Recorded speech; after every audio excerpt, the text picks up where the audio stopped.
right, good Saturday afternoon, everyone. Thank you for joining us on this week's Tiny Bookstore Live. I'm Leah Bickerton, and this week on Tiny Bookstore Live, we have joining us Jack Lessenberry, author of Reason versus Racism, A Newspaper Family, Race and Justice. It came out back in about 2020, and it gives a little bit of a history of the Block family, the ownership group of the Pittsburgh Post-Gazette.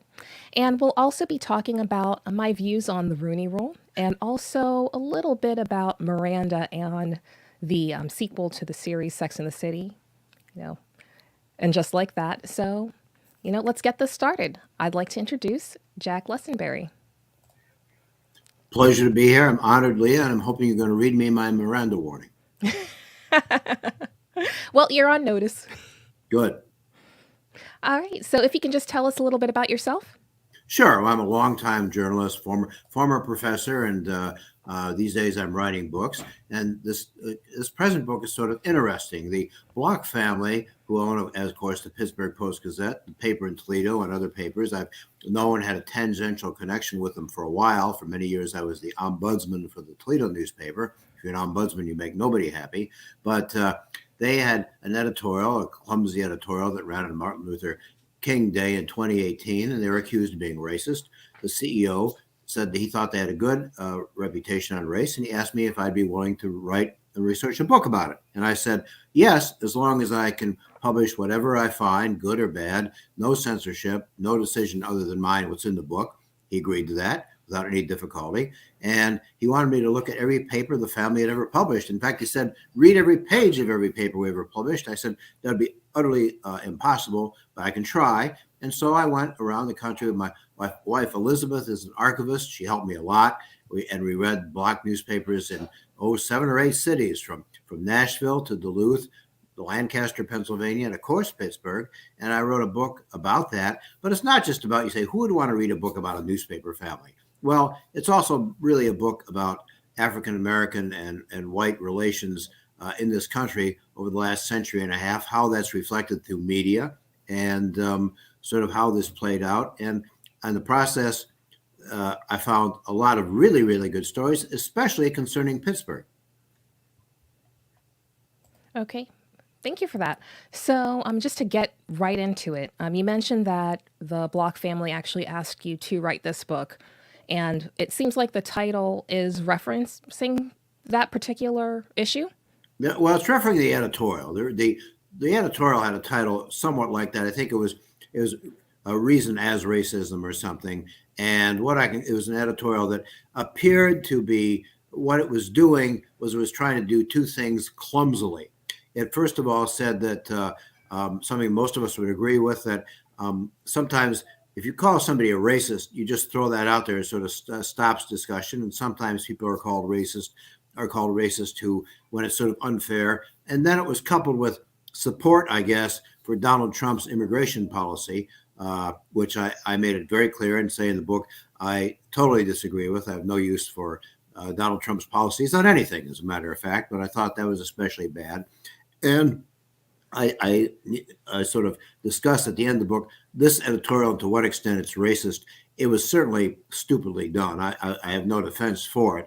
But the company has actually, I found, a pretty strong record, not a perfect record, but they really were ahead of their time in many ways, especially in earlier decades of this century. And I suspect some of your listeners know, but many may not, is that newspapers were as rigidly segregated as baseball. I think people are pretty aware of that, but I want to kind of back up a little bit Sure. on the Reason as Racism, because that was a big deal here in Pittsburgh. It's something that the Black community spoke out about. Right. Damon Young, when he wrote about it in The Root for Very Smart Brothers, he said, the Pittsburgh Post-Gazette just published the worst editorial you'll read in 2018. And he really did do like a pretty thorough takedown point by point of that particular op-ed. And that's where, like, seeing that and the title of the book, when like it's a little jarring, just kind of in general. Well, it was a reason for the book. And I thought that would resonate with people, whatever you thought, especially in Pittsburgh. There was much more protest in Pittsburgh than in Toledo, possibly because in Toledo it didn't run on MLK Day. But I welcome discussion to this editorial. Mhm. I think everybody should. And if I hadn't used this title, I could have used a title like ahead of their time, or a newspaper, family, and race relations. This makes it clear what the motivating point was. Right, which I definitely think that you deserve credit for that, for making it clear, because as I was going through it, when I read it, I just kind of started getting the feeling of Mark Antony's speech in Julius Caesar, friends, Romans, countrymen, lend me Right. your ears. I come to bury Caesar, not to praise him. But it was really just kind of trying to get the people to kind of shift their beliefs towards Caesar and like with just moving forward. So that's just the feeling that I got when I started reading it. But I'm like, okay, let me just read this through, And I think that you did a great job of covering the history of the Block family. And one of the things that came out with the op-ed that came out in 2018 was that the Block family themselves said that the op-ed besmirched the family's longstanding history and their reputation for racial justice and racial equality. A number So of members of the family. There was a split in the family. I believe that it was about 16 members of the family that Um, signed off on that. some did, some did, some did, some did not. Some didn't take a position one way or the other. Right. But I think that we're talking about Max Ayers, Barbara Block, Diana Right. Block, Donald Block, Dr. Catherine Block, Laura Block, Mary A. Block, Benjamin Burney, Emily Escalante, Francisco Escalante, Karen Jonas, Christopher Kyle, Aaron Love, Dr. Vincente, Unduraga Pearl, Nancy Block Reed, and William Reed. So I think that that's more than a few. I'm sure Right. that the Block family is huge, but I need, as far as your book is concerned, because I don't want to get too far afield, I'm not going to get into the question of Trump, Right. because that's not the stated purpose of this book. The stated purpose of this book was to basically give a full and fair history of the Block family's attitudes and what they have done towards race, just kind of Right. the full picture. Correct? That's exactly right. However, and I thought, and they thought, but I thought that the full picture, the history, was worth knowing, whatever you think of the present controversy or whatever you think of what's going on with that family now. Oh, agreed. And that's where in the letter that the Block family, excluding, the two members that, they called out in that letter, they Right. did point out the fact that the Block family did have a long history of just advocating for equality and fairness. And I think that that's something that the bulk of your book does cover in full detail. It is something that we do need to be aware of. When we talk about history and studying history, covering history, we do have to look at everything, Right. absolutely everything. And Exactly. I do think that there are great stories in here as far as the reporters that were involved, the advocacy that the Block family had, and getting into their own history as being German Jewish immigrants. I think that, Exactly. again, that part is great, but I don't think I would be doing my job if I didn't at least address the op-ed. And Of course, you need to do that. yes, and as well as some of the statements in the book. Like, again, I don't want to I'm not going to hold you accountable for what the op-ed happened to say. But what I I do, didn't write it, nor do I like it. exactly. But what I want to get to is your take on that op-ed and your take on, how that affects the Block family legacy. And I did notice that you said that there was no racist intent. How did you, I thought there was no racist intent based on talking to the person who wrote it. okay, and who was the person who wrote that? I believe it was Keith Burris, who was a former editorial page editor of these papers, who no longer is there. Right, he retired at the end of 2021, correct? Yes, sometime around that time. So, as far as the Block family, what was their involvement in that op-ed? Well, he reports to them. I do not know whether any Block family members read that op-ed before it was published. Normally, they would not. Normally, they have an editorial page direct how newspapers work, and they normally don't get involved in it. Okay. And as far as the family's reaction after it was published, what was that in your words? Well, I think, as you mentioned, many members of the family thought this was awful. It was outrageous. There were two brothers prior to the present family, there were two brothers who were the sons of the original founders, Bill Block in Pittsburgh, Paul Block in Toledo, and people felt, especially in Toledo, especially outraged that Bill Block never would have sanctioned or have done anything like this. Okay, so as far and that's why I guess where I want to just kind of be crystal clear about this, because I do know that the Block family was quote unquote dragged after this op-ed was published, and I think that it was considered to be a stain on the legacy, but I don't know how clear it is what that level of involvement was as far as creating that op-ed and then standing behind it. Well, to the best of my knowledge, they didn't read it before it was published, and whenever things are published and there's controversy, there's a tendency to circle the wagons and defend it. And I think that Alan Block, who is the CEO, who is in Detroit, he's the CEO of the entire company. John Block, who lives in Pittsburgh, is the main publisher of the newspapers. Alan Block defended it, thought it wasn't racist. I think that, quite frankly, I think rather than me coming out, I said what I said, this is racist. I think every reader ought to read that editorial and make up their own mind about it. And I guess that's fair, but I think that as far as the handling of it in the book, that it was something that wasn't drafted with racist intent. Just looking at the title of it, reason versus racism, you were brought into this as a bit of an answer to the controversy because of that op-ed. Not entirely. They may have intended that, but that's not what I saw my job as doing. I saw my job as researching the entire history of this. And again, giving people, I'm hoping that some people who read this book because of the controversy will learn a lot about African-American history and media history that they had no idea about. No, and I think that that's definitely admirable, but I'm someone who I tend to believe in making sure that the full truth and that everything is balanced in this. Right. And, it seems like your marching orders in this was to give a fair and balanced history of the Block family, and you did address the reason as racism op-ed at the end of it.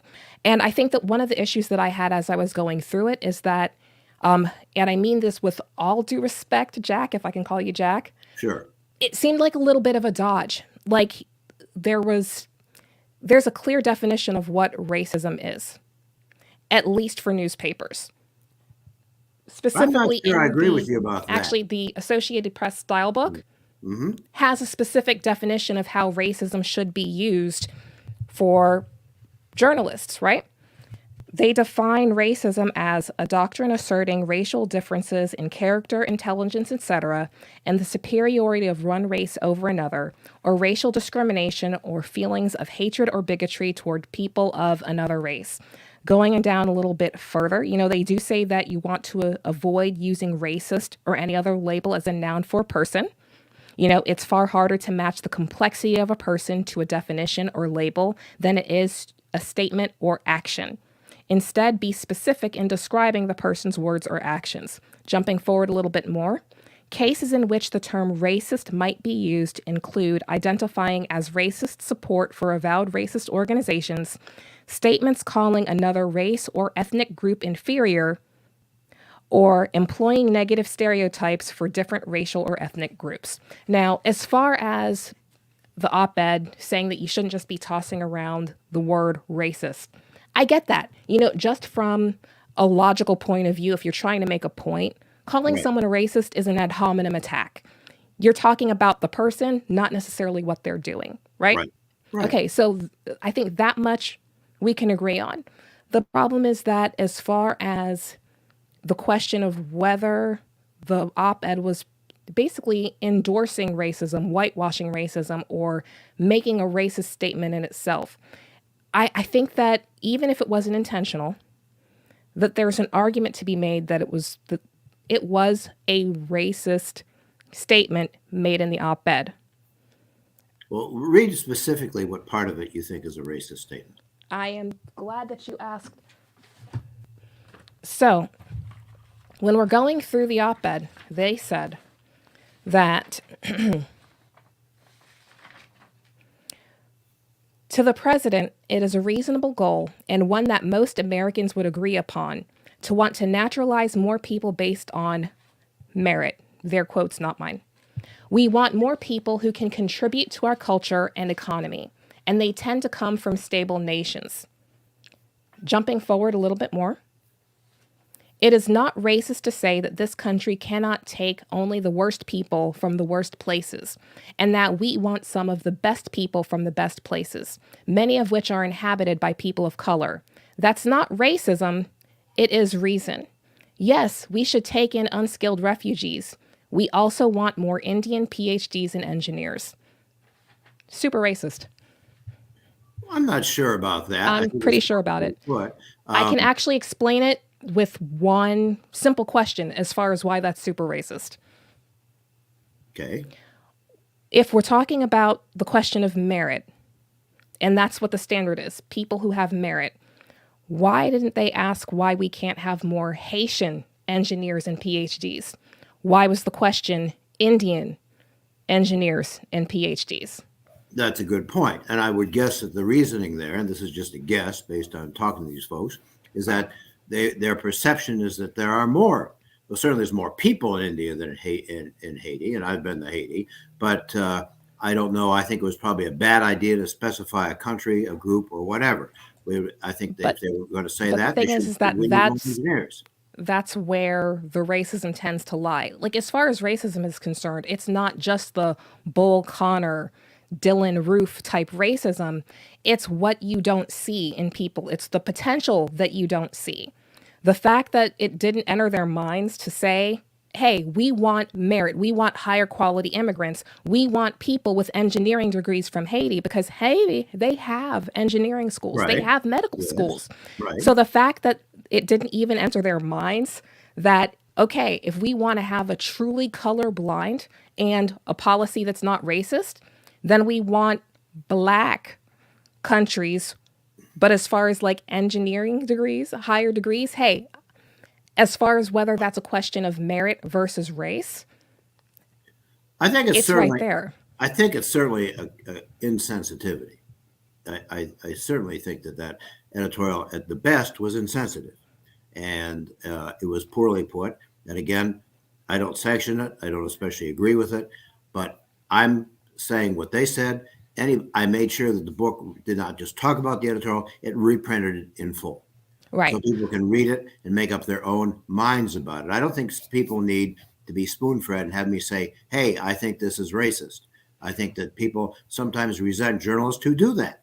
But if we're being fair and we're looking at balance, as far as your chapter is concerned, there are arguments that kind of bolster the non-racist label as far as the Block family is concerned. You used a personal example of how racism is something that, or racial insensitivity is something that isn't necessarily going to come with a particular color. Right. So as I'm sitting here and reading this, if you're offering that particular side of it, it's not a matter of spoon feeding. It's not giving both sides to a particular argument. And I'm not saying that it's something that you omitted because of any type of ill intent. I think that it very well may have been a blind spot. You know, when you were reading that, did you think, hey, why didn't they ask how come they're not trying to get more Haitian engineers and PhDs? Well, we all have blind spots, and frankly, I did not think about Haiti. I thought that mentioning a particular group or a particular subcontinent was not a good thing. Was not a good idea. And but again, I don't know. Can't put myself in somebody's head. Mm-hmm. I know what this editorial said. I was writing a book of history, not a polemic. Although I made it in the introduction, I said specifically that I did not agree with this. I didn't agree with this at all. Mm-hmm. But I wanted to let the reader. I put this in. I was aware of the controversy, but I was giving a history of the entire the family and what they had done over the last century plus. And then I laid this out. I said what they said, and people can certainly make up their own minds. Frankly, if I had to do over, and again, I didn't read this chapter again, as you mentioned, this book actually was finished in mid-late 2020 and published at the beginning of 2021. And then, Mhm. of course, COVID shut everything down. I I think I might have used exactly the example you put and said that I don't think I would have said, why don't they say Haitian engineers? I think I would have said, why attach any ethnic group to it? Right. And I think that that's where, and again, as someone who is a person of color, I think that I might be, just from my life experience, it's something that jumped out at me. But to go one step Yes. further, my parents are Haitian immigrants. So when I see that particular language and reading through the particular chapter of the book, I think that what was overlooked was what Trump actually said in that meeting. And it was specific to Haiti, El Salvador, and certain Right, African countries. And right. then he went a little bit further and said, he wants to get all these Haitians out of here. This is And based on people who were at the meeting. This is second or third hand. We don't have a recording or a transcript of that meeting. that's fair. But if it's something that the Post Gazette felt was worthy of putting in an op ed, then hey, put in that caveat, but don't sit here and try to defend it. And that's where looking at this op ed, it was a full throated defense of President Trump's policy. They said that what he was saying was not racism, that it was reason. That was the whole title of the article, and that was integrated into the title of your book. Right. And Well, so that's where, like, I'm someone who believes in having this type of exchange of the ideas. subtitle of this book is A Newspaper Family, Race and Justice. And what I probably may not have made clear is Mhm. that I was giving the whole picture. And even if you're totally right, even if this was a totally racist editorial done with, uh, I think it was done out of stupidity and insensitivity rather than malevolence. But Agreed. even if that were the case, you've got this one editorial that ran in January of 2018 versus well more than 100 years of substantially better behavior. Not perfect, and I called them on things where they were insensitive. Mhm. Unlike almost every other paper in the country, they hired no African Americans and did not cover anything in the African American community other than crime and sports a little bit before 1945. You Mhm. can't praise them for that. Although, again, this was something the Toledo Blade oddly actually had a full-time successful black reporter and editor before the New York Times did. So they have a past that's worth knowing about, even if I would agree with you that this editorial is not sufficiently chastised and pilloried. But what I wanted people to do is them to do what you have done, is to read this and make up their own mind and not me give it to them pre-packaged. Yes, And I could. that's basically something that I feel like I'm hoping to facilitate. I'm Good, a firm believer in critical thinking and critical reading. good, And when I was reading through the book, I didn't just take what it said at face value. I did a little bit more research. good for You you. I know, hope other I people will do that too. and that's what I encourage, and again, I think that it's very thorough. A lot of the anecdotes in there are great, but I also think that it's important to, again, offer that perspective from the other side of it. Like, okay, here is why, if we're looking at what the AP defines as something that is a racist action, Right. let's look at that definition, let's look at what was said, and let's look at this from a different lens. Well, And it's also legitimate to disagree with the AP. I'm not saying I do, but we're not fundamentalist Christians, and the AP style book is the received word of God. It's the opinion of some very fine editors developed over more than a century at the Associated Press, which has been around for 1848. But I think sometimes intelligent people can agree to disagree. But again, I'm not defending this editorial. What I'm saying is I wrote a compelling history of the whole family, which was ahead of its time. But I'm not whitewashing it. They thought they were very ahead of their time because they had a story about Paul Robeson in the Duluth paper put next to a story about a minstrel show, which would make anybody cringe today. But it just sounded awful. And then I looked at the competing Duluth paper, and there was no story about Robeson at all.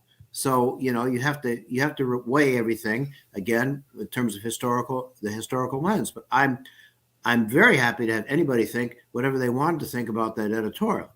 Mhm. And again, I think that as far as using the label racist, oh, that person's a racist, Right. I don't think that it's helpful. It doesn't help people who are being oppressed because of race. Right. I think that it's important to look at the actions and for also to open our eyes as far as what things can or can't be. I know that you said that the AP style book is not a Bible, but I think that one of the issues with the op ed was the squishiness of the definition of racism. Well, And that's part of what created this whole uproar I about the don't op ed. know. I don't know that there is any agreed upon definition of racism. I have had African American people tell me that black people can't be racist. I have heard And all that's sorts of definitions all over the lot. And, mhm. and so I think, again, people should have the right to think about it and decide. And one thing I very much agree with in this editorial, I think it says right at the beginning that if you call somebody a racist, and you've said that yourself, it just stops the conversation.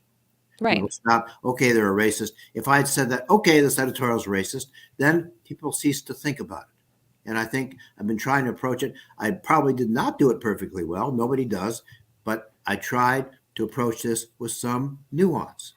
And I think, Right. And as and I I do said, agree that you you, had, tried to thread you that could needle. you could have had two. You should have, if they wanted to do this, what I suggested is that they have two editorials. One talking about the fact that calling people a racist in lieu of thinking and argument doesn't make any sense, and then trying to defend Donald Trump's policies on immigration to the extent there are actual policies. And Um, I think that that's an approach I would respectfully disagree because at the end of the day, when you look at the argument that was made in the op-ed, they said that they agree with the policy. So yeah, whether you split it off or not, at its core, there are a few things at play here in motion. The first thing is, okay, what is racism? If we're going to sit here and water it down so that it means nothing, that's going to render it meaningless and damaging to people who are at the business end of racism. right. So, would splitting it off have been helpful? Sure, but it still wouldn't change the fact that they characterized a policy that if you look at, and not just the AP style book, if you look for other dictionary definitions of racism, that Let me go particular back just a policy second. happened to fit.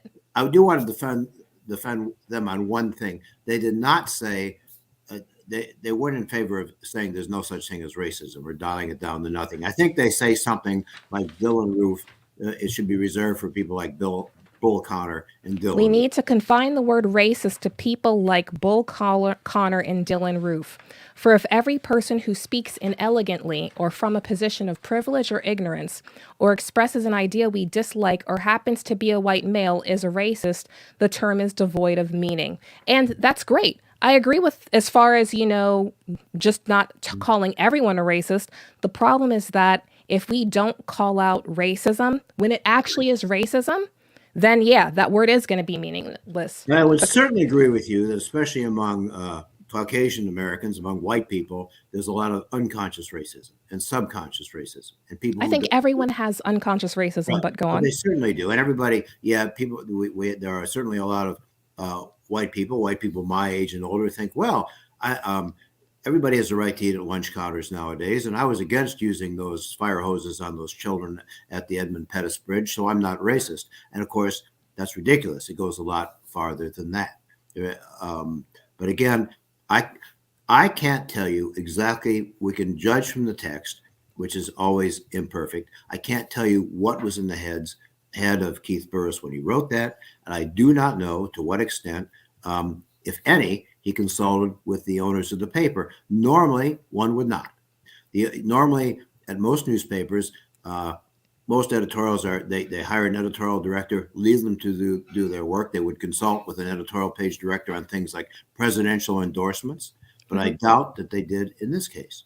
And even Alan Block has said to me that it was an utter mistake to run this editorial on Martin Luther King Day. And I think that everyone can agree with that. I think that again, as far as reading through this book and the history of the Block family, I do think that it is important to look at absolutely everything, and people should pull their dictionaries, go online and look Right. to find definitions that we can agree with. Because I know that you said that you've talked to some Black people who felt like Black people can't be racist. Okay, yeah, they're free to have their opinion. But Right. one of the things that I love about language is that what tends to control are the definitions that we can agree upon, and we look for what the general consensus happens to be. And when in doubt, we go towards, those primary or secondary resources. We're going to go to like a dictionary or, other reliable sources. So I don't want to go like my advice to a reader is don't go to those extremes. Let's try to be reasonable, Right. because I think that's and when you're reading anything, you should always be reasonable and be fair, and to try to look at things for what things actually mean.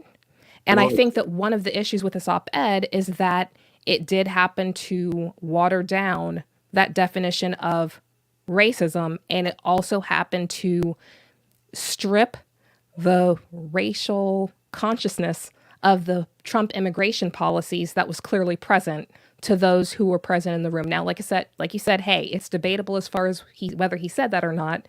Just to note the fact that when then President Trump commented on it, he said that he didn't use that language, but he didn't disagree with the content of the statement.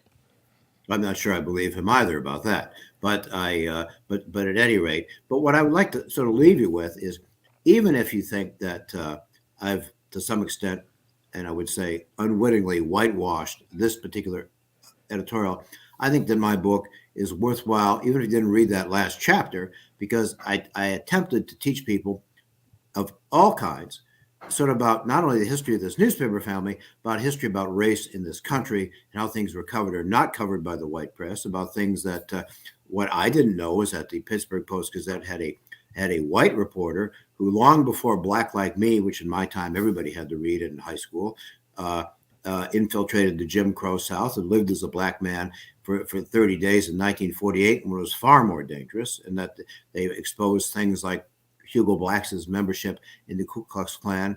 But it's also, and to some extent, their omissions too. I think that any young person who's not a historian would learn a lot of eye-opening things about how the American press, including these papers, which I had all over the country, covered African Americans before the present day. And I think Absolutely. And it is fascinating. I actually recommend your book, which is, again, Reason versus Racism, along with another book that's called Journalism and Jim Crow, because I do think that those two particular works do work well together. Because, again, I'm not the type of person who's going to invite someone into my home and drag them. Right. What I'm hoping to have, and I think that what we had here was a great conversation. And I know that I did go into a lot of detail as far as what I felt was missing for that I final appreciate chapter. you challenging me. That's what you're supposed to do. That's what good interviewers do. Absolutely. And I think we both agree that we want to challenge people to read and think, not just tell them, here's the way it is. And Yes. I see too much of that in journalism all over the spectrum today. Yes, absolutely. So I hope that the Tiny Bookstore community got a lot from that. The book, again, is Reason versus Racism. The author is Jack Lessenberry. Again, pick this book up along with Journalism and Jim Crow, because what I do think that you did bring to light here, and definitely shown a wonderful light on what some white journalists and newspaper owners were doing to get the full story out there. And thank you Can I for say joining one us other today. thing real quickly? There's also a documentary I would recommend everybody watch. It's called Soldiers Without Swords, the Black Press in America by Stanley Nelson. It is one of the most superb documentaries I've ever seen, and it tells the story better than anything else about the history of the Black press in America, done, of course, by an African-American filmmaker. Yep, and community, get on that. Check to see if it's available online. What we'll do is we'll go back, and if we can find it anywhere that's available for streaming, we'll post that in the It is comments later. online. I think they charge a fee, but the text is there, and it is really an unbelievably good documentary. Okay, excellent. And thank you again for joining us. Thank I you for did having enjoy me. the book. It was a great read. It got me thinking. Anytime I'm writing in a hardcover book, you know that it's a solid read. Well, I'm very flattered, and have a great day and a great week. Thanks, you too. Take care. You Bye too. bye. Bye. All right. So I hope everyone enjoyed the conversation with Mr. Lessenberry. And I think that one of the things that I really was thinking about while having that conversation is how racism works. It's a very uncomfortable topic for a lot of people. We don't have those difficult conversations. This was not an easy conversation for me, but I think that it was an important one. And I know that I learned a lot from the book and from this particular conversation. I hope that you all did too. But as far as the question of, race and quote unquote implicit racism and how racism tends to work, I think that one of the strangest things is that a lot of people don't understand that what's writing in our social code and in society are these attitudes about race and color and people. And what it leads to is things like one black head coach in the NFL. And one thing that I noticed after Brian Flores' lawsuit was filed earlier this week was that people were saying that part of the problem here was the Rooney Rule, that if it weren't for the Rooney Rule, you wouldn't have these fake interviews that black hood coaching candidates have to go through. And I find that kind of wild because the whole goal of the Rooney Rule was to kind of get past this baked in racism. When it comes to hiring, most people are going to go with who they know, what they're comfortable with, that whole thing. One of the problems with the NFL was that for years and years, they were just hiring people that they knew, people within the system. The problem is that the system was really, really white. So you had a situation where even though the NFL is, depending on who's counting, somewhere between 60 to 70% black, right now there's only one black coach. Back in the early aughts, the late Jimmy Cochran and another attorney were looking at filing a lawsuit to address the disparity in hiring as far as race was concerned in the NFL. What the NFL did was they implemented the Rooney Rule, which said that if a job opens up as far as coaching is concerned, that teams have to bring in a minority coach to interview for it. The entire idea is that if you bring in people and force that interview, that it'll give the teams the opportunity to see the talent that's out there, because as far as what was in the organizations, they weren't necessarily seeing qualified candidates of color. Now, one of the shining stars of the Rooney Rule is Pittsburgh's own Mike Tomlin. He came from outside the system. He wasn't on the radar. Because of that mandatory interview, they saw someone who was a solid coach. Yet don't at me, don't go in the comments. He's a solid coach. He's never had a losing season, okay? But bottom line is that he's a coach that would not have necessarily had that opportunity had it not been for bringing in a coach of color for people to interview. Now, what we're seeing now is that it's just a box that teams are checking, that they just bring in a good enough black coach, do the interview, consider that to be good enough. And again, with people blaming the rule itself, that's saying that, hey, these fake interviews wouldn't be happening if it weren't for the Rooney Rule, so you have to get rid of the Rooney Rule. At its core, the problem is that the Rooney Rule opened the door for black coaches. What it didn't do is change hearts or minds. And when Brian Flores went and was doing the morning news cycles on Wednesday, one of the things that he mentions that he was hoping to change hearts and minds with his lawsuit. And that's where I feel that his lawsuit is the next step in that path towards equality. You know how the arc tends to bend towards justice. I think that if you see the Rooney Rule as being that mechanism that opens the door, hopefully what this lawsuit is going to accomplish is to get people to actually see the talent that's in front of them. For anyone who was watching the Tiny Bookstore Live last week, I was talking about the lawsuit that's in front of the U.S. Supreme Court where Asian American and Asian college applicants are being treated unfairly, that when you look at the scores on the interview and personality portion of the application, as a group, those scores are notably lower than every other racial or ethnic group. And that appeared to be a problem. And that's one of the problems with interviews. Although you can measure certain things, when it comes to those squishy type things like personality fit and, whether the person seems to be a team player, whether they're nice enough, that's where a lot of racially motivated attitudes can come into play.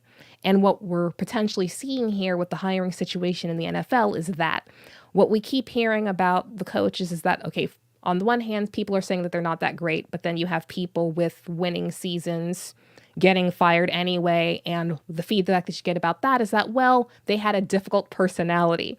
And when I heard that Brian Flores was fired and then they started talking about how he had a difficult personality, I thought that was kind of hilarious, but not, oh, haha, funny, but ooh, what's that smell funny?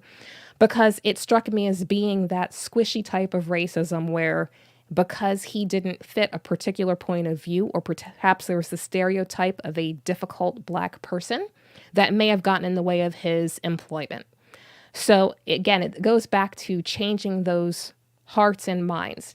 And if we were actually looking at people and judging them equally, the same situation that would resolve one of the major issues in the lawsuit as far as discrimination against Asians and Asian Americans in admissions to college, it would fix this too. We should start seeing people as being equal and not have these preconceived notions of how people should be or how they should act, or if you have someone who's not of color engaging in a particular type of behavior, and that's okay, but if a Black or Asian person does it, it's fitting a stereotype and it's not fitting in the organization. So as far as the entire idea of changing hearts and minds, there are some people who are racial optimists who believe that at some point hearts and minds will change. One thing that I would advise that people do is pick up the book Faces at the Bottom of the Well by the late Derek Bell.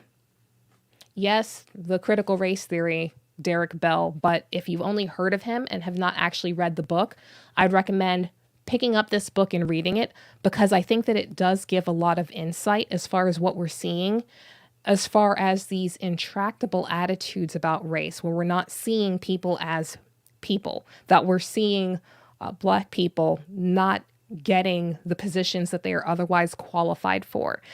I think that it's very eye-opening. And I'm not saying that I agree or disagree, because there are parts of it I agree with. There are parts of it that I don't agree with. I wouldn't say that I'm an optimist. I'm not saying that I'm a pessimist either. I do think that we all have the potential to see everyone as being equals and to stop seeing color and to not judge people based upon, attitudes that we've basically acquired socially and from media. My hope is that, hey, by reading books like this and by thinking about things and having, just real honest thoughts about the attitudes that we have, that we might see progress. So enough of that. I'm going to get to, and just like that, and Miranda. So, by the way, y'all, spoiler alert, if you haven't seen, and just like that, the Sex and the City sequel series that's on HBO Max, I'm going to be doing a whole lot of spoilers for the next 5 minutes. So you might want to just switch away, watch the show, and then, switch back once you're done watching the series. But throughout the whole run of the season, people have been talking about the character Miranda and how much she's changed, and she's not the character that she was in the original series.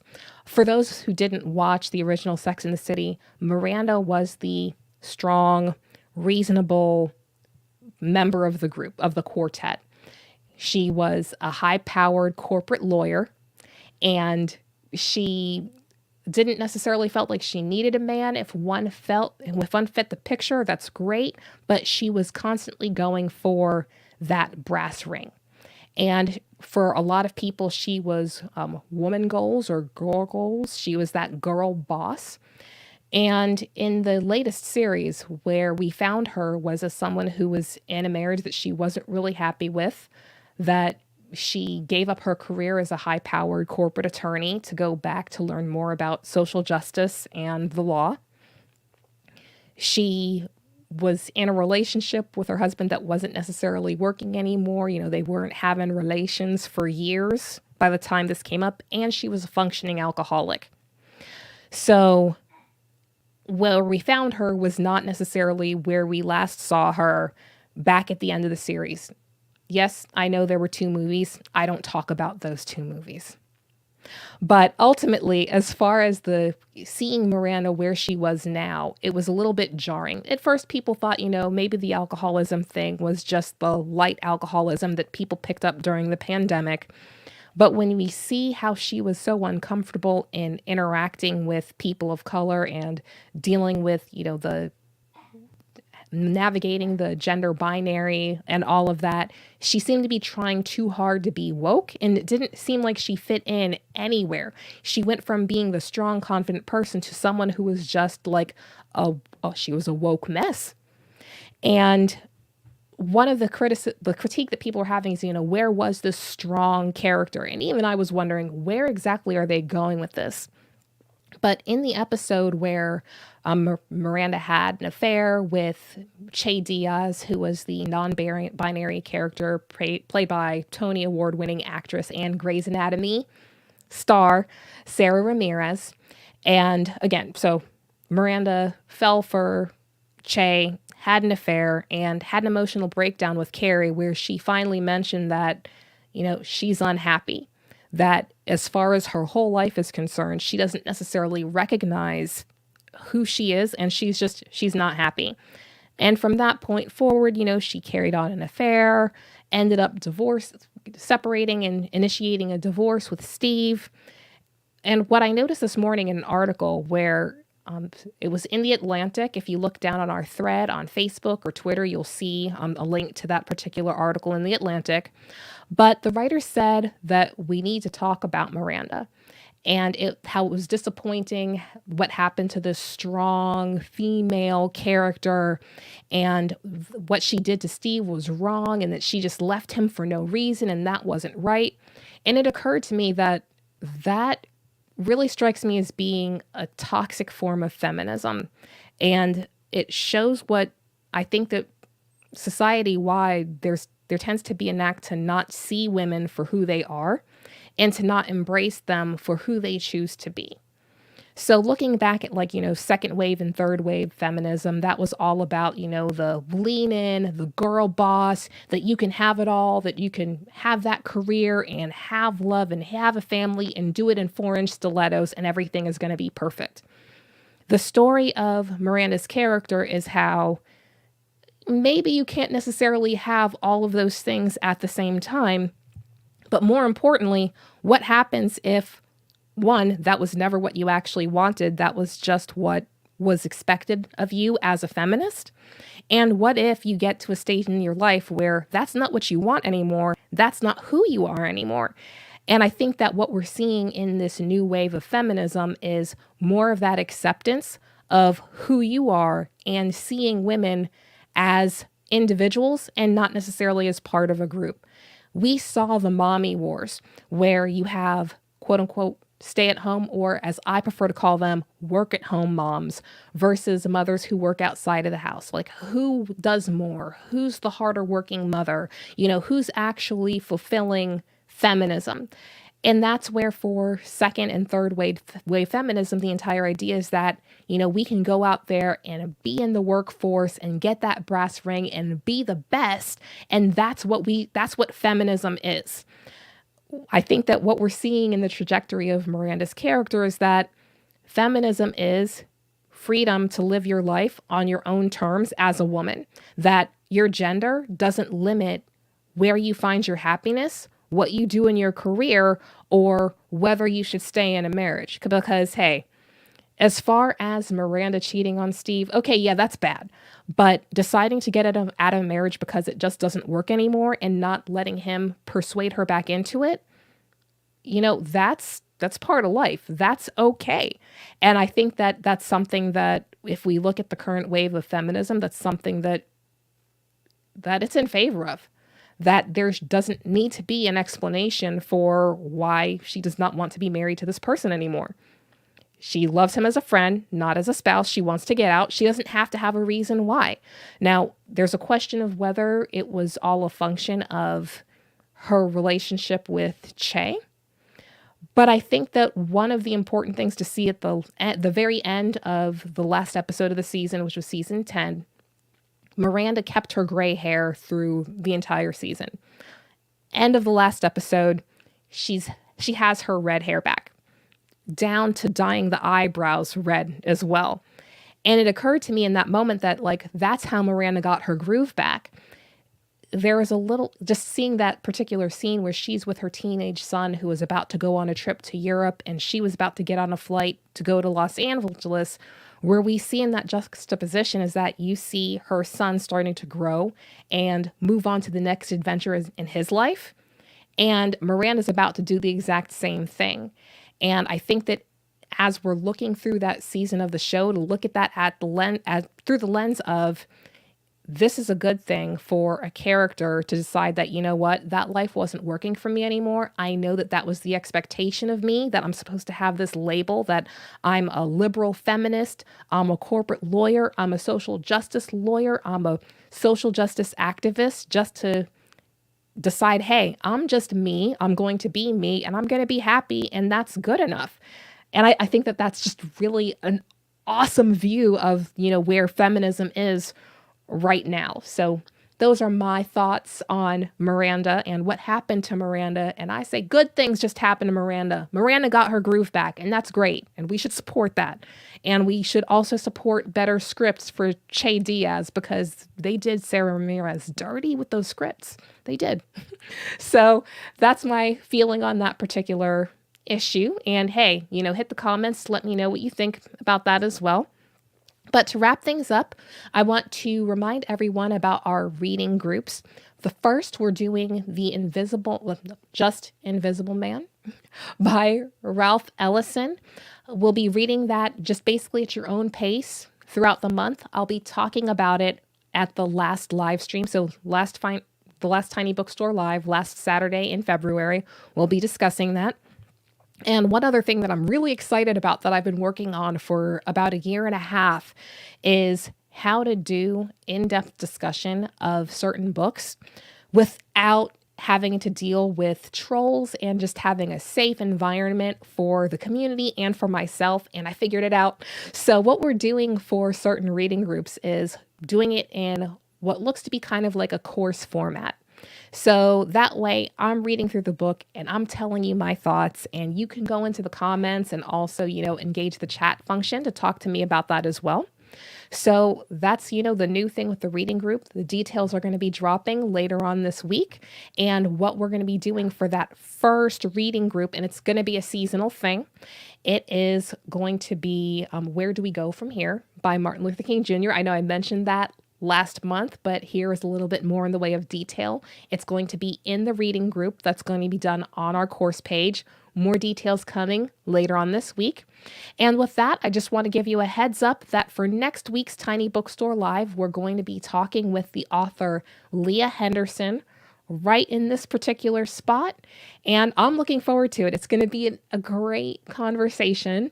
And with that, I want to thank you all for joining us. I want to thank Jack Lessenberry for joining me here in the Tiny Bookstore Live. And one more time, for those who may have missed it, his book is Reason versus Racism.